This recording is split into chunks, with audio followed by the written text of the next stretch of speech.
President Donald Trump's administration is pushing forward with plans to sell up to a dozen aircraft to Nigeria's Air Force for the fight against the extremist group Boko Haram.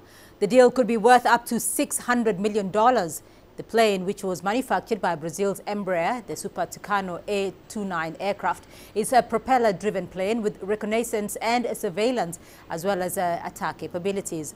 Former President Barack Obama's administration originally agreed on the sale, but it delayed after incidents including the Nigerian Air Force's bombing of a refugee camp in January that killed 90 to 170 civilians. Let's discuss this further now with Kate Fisher, who's joining me from Washington, and Deji Badmus in Lagos. Kate, to you first there in Washington. What more can you tell us about this deal? What do we know and about this situation and the U.S. decision to proceed with the supply to Nigeria? Yes, well, we're told that this deal is likely to be given the details of it to Congress within the next few weeks. They have to officially approve it. Nigeria has been trying to organise this since 2015.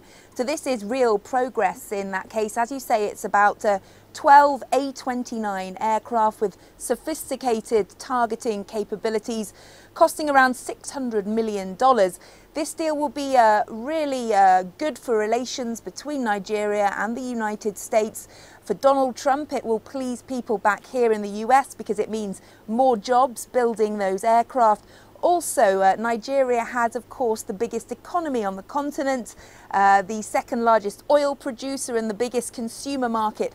All things that Donald Trump would like to exploit a little bit more. Analysts here in Washington say that it's hard to argue that any country in Africa is more important than Nigeria for the US's geopolitical and strategic interests.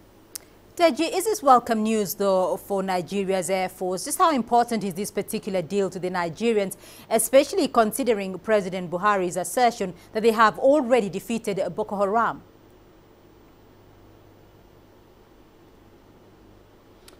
Well, Beatrice, you're quite right that the president said Boko Haram has been defeated, but we also know that while it is true that Boko Haram has been significantly degraded and may be defeated, but the fact is that Boko Haram is far from being a spent force. I mean, we've seen Boko Haram carry out attacks in recent times. We've seen Boko Haram carry out kidnappings, and even though Boko Haram has been dislodged from its heartland in the Sambisa forest, we still understand that, because the forest is so vast, Boko Haram is still somewhat active. Besides, we're beginning to see Boko Haram become active now in neighboring countries like Chad, Niger, and of course Cameroon, not spared at all. So this is definitely a welcome news for Nigeria. Nigeria needs the aircraft. The war against Boko Haram is not over by any means at all.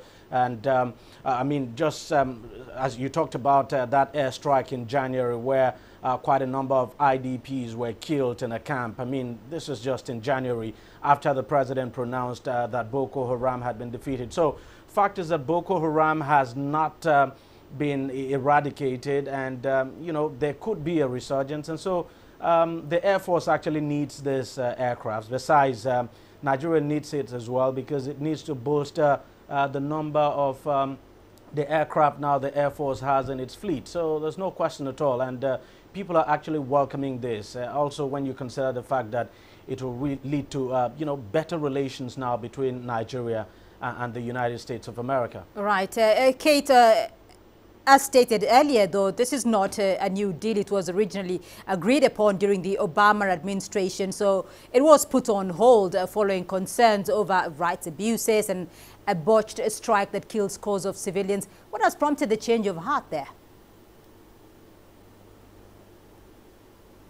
Well, that's right. It was intended to happen during the Obama administration. The administration was going to put it to Congress right at the end of his term in office, ready for approval. But on the day they were going to inform Congress of it, that was the day that this botched attack happened. And it was abruptly put on hold. And then just a few days later, Donald Trump was inaugurated as president. But since he's taken power, he's spoken to President Buhari of Nigeria on the telephone and reassured him that this deal would go ahead, that he wanted to help Nigeria militarily in the fight against terrorist groups, and so he assured him that would go ahead. Also, Bob Corker on the Senate Foreign Relations Committee of Congress has said that he hopes this deal will go through as well, and the Democrats have said they don't intend to stop it.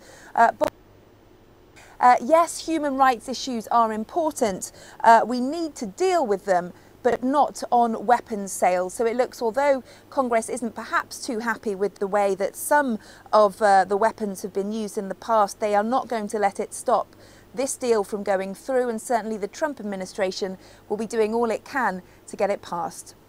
Well, Deji, you have mentioned there that Boko Haram is far from being a spent force, and there have been indeed increasing reports of attacks and abductions in northeastern Nigeria attributed to that group, Boko Haram. Are we seeing a resurgence of the group, perhaps? Well, it's difficult to say so, Beatrice, even though we're beginning to see, you know, the spate of kidnappings increase. And, of course, we've seen Boko Haram carry out hit and run attack in the past few weeks. Fact is that when Nigeria pronounced that it had actually defeated Boko Haram, nobody was under any illusion at all that we were not going to get attacks like this. And that's what security experts have been explaining, that attacks of this nature, it's normal because, I mean, you have a situation where Boko Haram is now resorting to guerrilla tactics.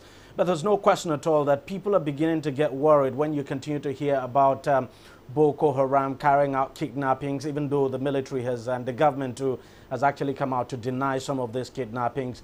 You know, when you continue to hear things like this, you want to think Boko Haram is on some kind of resurgence. But fact is that we have not seen Boko Haram carry out the kind of attacks it used to carry out in the past, where it is able to take on the Nigerian military, it's able to capture communities, you know, hoist its flag and put its men there. We don't see that happen. So what security experts here are saying that what we're seeing now is normal, and that it's part of the end phase of this insurgency, that is just a matter of time, that we might not see the end of it completely even this year, but that this does not really mean that Boko Haram is on some kind of resurgence at all. But there's no question at all. People will definitely want to see the military reigning on this spate of kidnappings we're seeing, and this series of hit and run attacks we have seen the past few weeks. Right. Deji Badmus for us there in Lagos, and Kate Fisher joining us from Washington. To you both, thank you.